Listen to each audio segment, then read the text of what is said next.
Welcome to qnawire.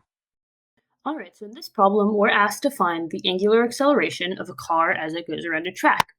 And the first piece of information that we know is that the radius of that track is 2.6 kilometers.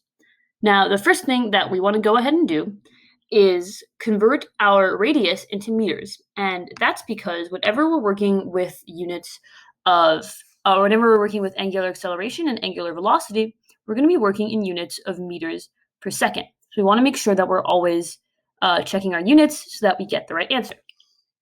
Now, the second piece of information that we know is that the car goes around the track in 360 seconds.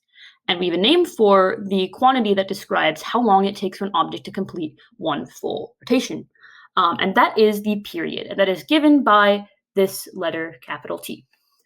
All right, so the equation for angular acceleration, which is our answer that we know, is v squared over r.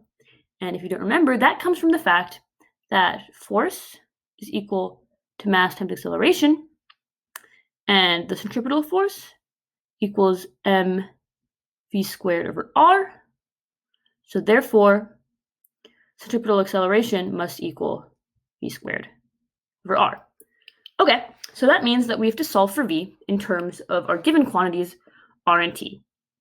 Now, we know another equation for t, which is 2 pi over omega, which is our angular velocity. So we can also rewrite omega in terms of regular velocity. And that's given by omega is v over r. So let's plug that back into our equation for the period.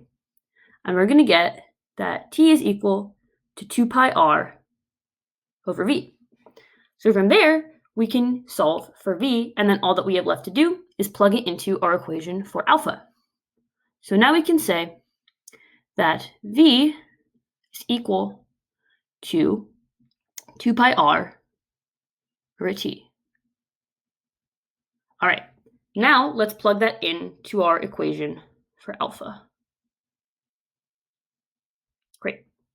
So we can say that alpha equals 2 squared pi squared r squared over t squared, and all of that divided by r. And I'm actually going to switch to a new screen because it's getting a little bit crowded here.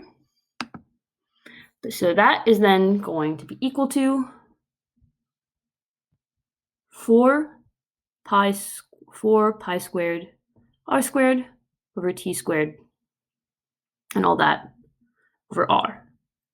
Now, our r squared and this r down here are going to cancel out, and we're going to be left with 4 pi squared r over t squared. And so now, all that's left to do is plug in our original numbers. And so we're going to get 4 pi squared times 2,600 meters all over 360 seconds squared. And when we plug that into a calculator, we're going to get that that's equal to 0.792. And the last thing that we're getting to check is our units. So we can see from this that our units are going to be equal to meters over second squared, and that checks out because those are in fact the units of angular acceleration.